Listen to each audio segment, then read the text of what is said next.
Il y a un mot qui vous permet d'être sexiste, raciste et misogyne en moins de 3 syllabes. Salut à tous et à toutes, j'espère que votre lundi matin se passe bien. Fin janvier, on était à Lille pour enregistrer les Fact Stories, c'était une série de live qui était en direct des universités. On a fait Lille, Clermont, Limoges et Caen. Pour parler de harcèlement de rue mais aussi de harcèlement de web, j'ai invité l'association Lille sans relou. Ils sont vraiment très cool, ils font plein de trucs vraiment intéressants pour lutter contre ça. Le lien est dans la description si vous les connaissez pas. Et Lille sans relou a à son tour invité une autre association qui s'appelle Féministes contre le cyberharcèlement. Et c'est Wissal de cet asso qui est venu pour nous démontrer que les discriminations passent non seulement par des lois, non seulement par des comportements dans la vie de tous les jours, ça peut passer par quelque chose de beaucoup plus insidieux, comme tout simplement le langage de tous les jours. Et un des pires exemples qui puissent exister à ce titre, c'est le concept de la beurette.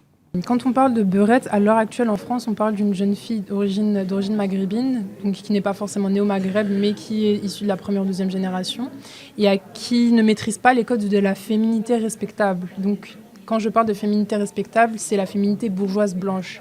Donc derrière le terme beurette, il y a des enjeux de race, de classe et de genre.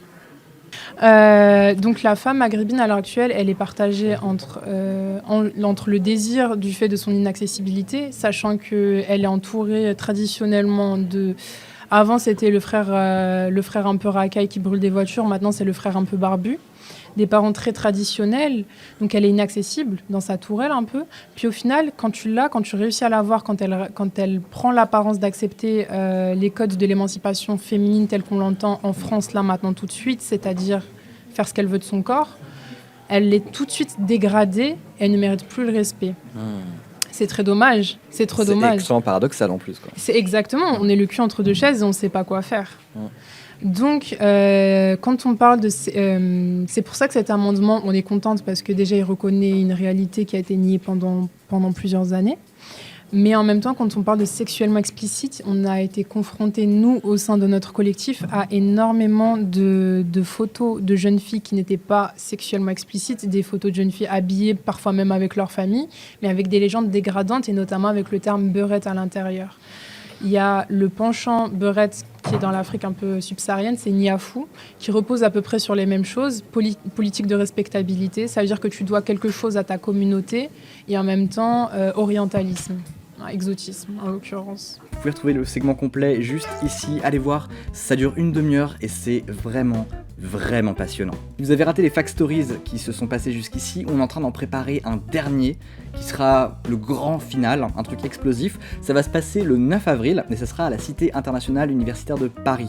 C'est sur le RER, ça ressemble globalement à Poudlard, grandeur nature, je vous présenterai l'endroit. Ça va commencer à midi pour terminer à minuit et je vous ramène plein d'assauts complètement dingues qui ont plein de projets fous, qui font des trucs assez tarés. Et comme on est la Cité internationale universitaire, il y aura des gens du monde entier qui seront là et on est en train de bosser sur des trucs, je peux pas trop vous dire ce que c'est pour l'instant, mais si ça se fait, je pense qu'on aura fait quasiment plus que l'ONU aura fait. Non, c'est n'importe quoi, je vais pas mettre ça dans la vidéo. Si cette vidéo vous a plu, n'hésitez pas à la partager sur tous vos réseaux sociaux, c'est hyper important que des assos comme Féministes contre le cyberharcèlement, que Lille sans relou et même que AnimaFac qui fait un taf assez monstrueux pour donner du poids à ces associations se fassent entendre, histoire que notre monde soit un peu moins crade, en tout cas un peu plus sympa, avec des gens qui morphent dans la vie quotidienne. Partagez-le auprès de gens qui sont pas forcément au jus de ces problématiques-là. On n'est pas là pour juger, on est vraiment là pour envoyer des trucs, et même moi je suis pas un grand connaisseur de ces problématiques-là, j'essaie juste de donner la parole à des gens qui maîtrisent le sujet, et là pour le coup, Féministes contre le cyberharcèlement, elles maîtrisent à fond leur sujet, Lille sans relou, ils maîtrisent à fond leur sujet, et franchement s'il y a des discours à faire passer, c'est vraiment les leurs. Donc n'hésitez pas à partager tout ça, et à transmettre ça à tout le monde, sur un maximum de réseaux sociaux. Voilà, j'espère que vous allez passer un excellent lundi matin, je vous dis des gros bisous, et puis à très vite. Have you got heart? Have you got soul? Have you got anything at all? Do you know passion? Do you know pain? Have you got the courage to try again? Are you in it for the money? Are you in it for the love?